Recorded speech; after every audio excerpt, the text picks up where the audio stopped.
Welcome everyone! In this video, we are going to dive into some very solid budget teams for the Ultra League. Now, the Ultra League is currently running alongside the Little Cup, and I understand that the Little Cup, you either like it or you hate it. There's really no in between there, I think. So a lot of us might be participating in the Ultra League, so I thought, not everyone has a fully stacked roster of overpowered XLs and legendaries for the Ultra League, so I wanted to give you guys some solid budget teams that can still give you some very nice success in the Open Ultra League for those of you who have had it with the Little Cup and are now diving into the Ultra League. So without further ado, let's dive right into these teams. All right, first up, we've got the first team, Obstagoon on the lead, Trevenant on the safe swap, and Charizard in the back. Obstagoon is a very versatile lead option for the Ultra League and is relatively accessible as it did have a community day. So I would imagine many of us do have one. And the two Pokemon in the back will protect Obstagoon from the potential fighters that you may run into. So let's have a look at this scorecard here. And by the way, these scorecards are not necessarily going to knock your socks off, as PvPoke does tend to favor the XLs and legendaries. So coming up with some solid budget teams was quite the challenge, I must say. But for this scorecard, it's actually not bad. Very solid. We've got a B for coverage. D for bulk. Charizard and Trevenant will have that effect on a scorecard, let's just say. A for safety and a B for consistency. So not bad at all. Very solid for a budget team. Let's have a look at these matchups. So the dynamics of this team are quite simple. Obstagoon is going to stay in on the lead. If it's unless, and this is the only time, unless you're met with something like a Shadow Machamp or a Scrafty, then you can swap into Trevenant. But generally, you're going to just be staying in, and you're either going to soft lose lead or win lead. That will allow you to come in with either one of your back two Pokemon, whichever matches up against what you were led into. Virizion is another one that you can actually swap out on as well as Cobalion. So basically, the fighters in the meta, you're going to be hard swapping out on. Everything else you're going to stay in, even something like a Tapu Fini, because they have to throw the Moonblast, and if they start getting into the bait game, that's just allowing Obstagoon to apply more and more pressure onto Tapu Fini. It can actually put in work with resisted damage. You would be surprised. Something like a Gliscor, yeah, you're going to stay in on everything. You're going to soft lose lead with Obstagoon and look to come in with whichever Pokemon aligns best with that lead, because both Pokemon in the back are flexible and powerful enough to get you some nice traction. And hopefully Obstagoon gives you the shield advantage on the lead. So you're just playing out all leads except for against the fighters. So pretty simple. Perhaps even a Charmer, I would say, guys. So if you're hit with a Charmer, like oh man, what's the we don't really see too many. I would say like Clefable, Sylveon, and maybe even a Togekiss every now and then. Something like that you're going to hard swap out on as well into Trevenant and play on from there. But everything else, if it's not a fighter or a Charmer, you're going to stay in and either win lead or soft lose lead. The goal is to grab a shield advantage, because both Pokemon behind Obstagoon can absolutely put in work, even at type disadvantages, so long as they have a shield advantage. So that is how this team is designed. That is how it is played. And it leads with Obstagoon on the lead, Trevenant on the safe swap, and Charizard in the back to close the game strong. So with all that said, let's have a look at team number 2 here. All right, our next team features Togekiss on the lead, Obstagoon on the safe swap, and Swampert in the back to close the game strong. Now, all three of these Pokemon have all had community days, so I'm sure the vast majority of us out there have access to all three of these Pokemon, and they make for quite the team for the Open Ultra League. Swampert and Togekiss complement each other's weaknesses quite well. Swampert covers the steel and fire, and Togekiss can put in work up against the grass types. And Obstagoon on the safe swap, quite flexible and very strong as well. So let's have a look at this scorecard here. And there we go. Not bad. We get a B for coverage, C for bulk, C for safety, and an A for consistency. Like I said, these scorecards are not going to blow your socks off, but take it with a grain of salt because it's all about how you play the team. Like I said, PvPoke very much favors legendaries and XLs, particularly in the Ultra League. But as we see here with the matchups, Togekiss quite dominant on the lead. And this is the 2-shield. I have adjusted these matchups for the 2-shield because that is how all battles begin, with 2 shields. So Togekiss, you are swapping out on the steals and fires into Obstagoon, and you're going to look to play on from there. Everything else you're going to stay in on, minus Walrein, I would say. Something like a Walrein or an Aurorus, maybe even a Lapras. You're still going to go into Obstagoon, but other than that, you're going to be winning lead a lot with Togekiss. And you'll want to try and grab a shield advantage with Obstagoon if you can. Obstagoon, quite spammy, can get to those charge moves at a very fast rate, because if you can set up Swampert with a shield advantage in the end, it can do some amazing things. So that is how this team is designed. Steel, Fire, and Ice you're swapping out on.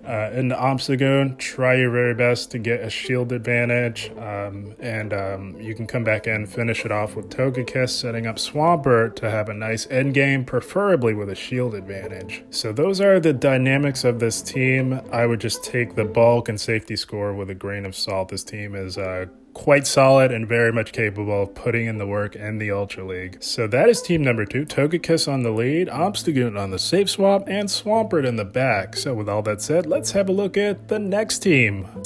All right, here we go. Our next team features Swampert on the lead, Walrein and on the safe swap, and Charizard in the back to close the game strong. Another team featuring all Pokemon that have all had community days.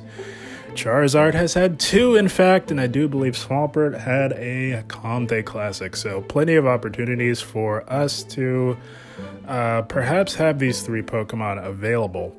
And we all know the story on these 3. They are all staples of the Ultra League, and that speaks volumes because none of them are legendaries or XLs.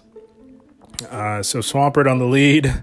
We all know it faints at the mere sight of a blade of grass. So we've got 2 Pokemon in the back that can cover the grass types, being Walrein and Charizard, while Swampert handles the steel types, and Charizard can put in work on the steel types as well.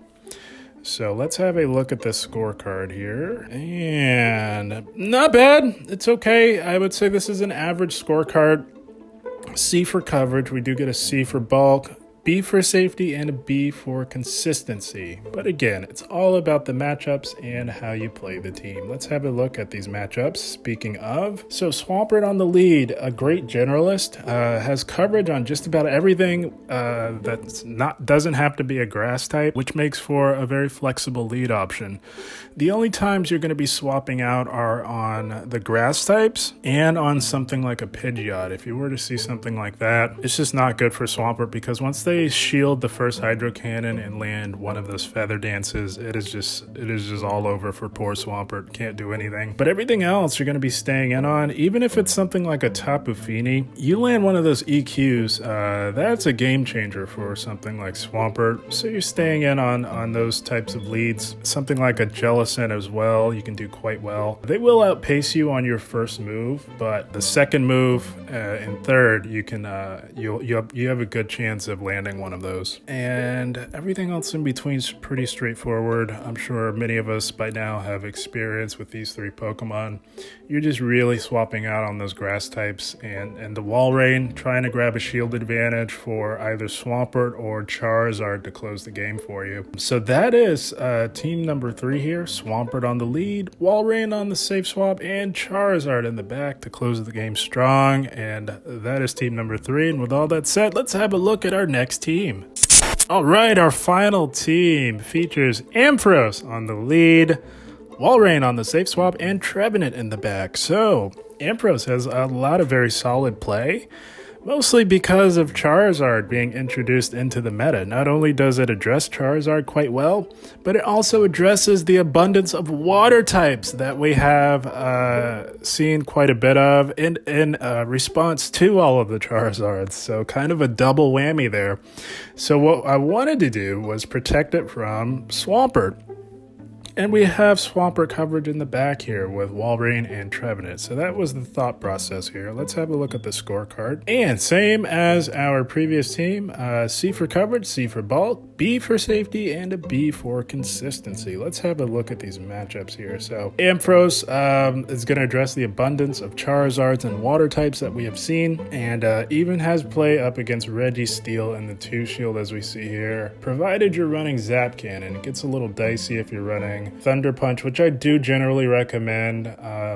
I think if you're building up so many Volt Switches, which happens to be a 4-turn move, they could generally see that something big is coming from a mile away. But you could consider running Zap Cannon if you're seeing quite a bit of Registeels. Handles Pidgeot on the lead as well, handles Cresselia, having access to Brutal Swing. So Ampharos, quite a solid generalist in the Open Ultra League here. Some tricky leads that you're going to encounter would be something like a Cobalion. It's just a little too bulky, a little too spammy, but you'll want to still stay in on that lead, and soft lose lead there. Just try and pressure shields if you can, and then look to align Trevenant onto it. If Trevenant doesn't get locked onto that, Trevenant's so good at grabbing shields that you can grab a shield advantage for Walrein to perhaps land that EQ on a potential Cobalion. What else? Swampert you're hard swapping out on. Something like a Virizion is going to be one of the hardest problems for this team on the lead at least, but both Pokemon in the back, particularly Trevenant, absolutely dominates Virizion, but Walrein has some play as well. That's not one you could maybe,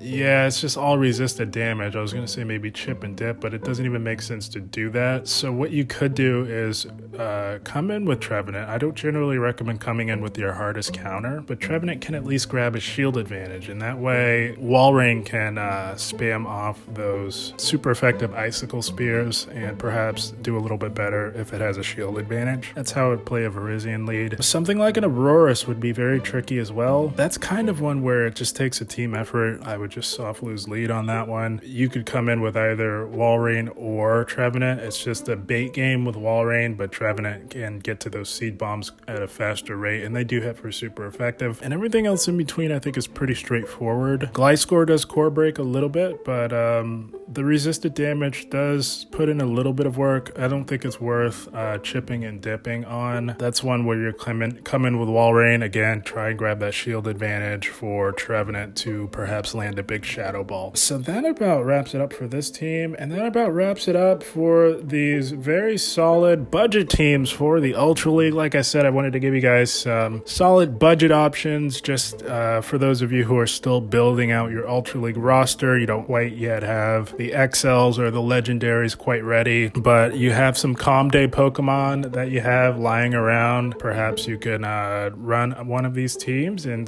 give Ultra League a go. I know Little Cup can be quite tedious, so if you've had it with Little Cup, you want to go in the Ultra League, not quite sure what to run, you might want to give one of these teams a try. But guys, I had a blast. I hope you all enjoyed. As always, I thank you for watching, and keep up the grind. Thank you, guys.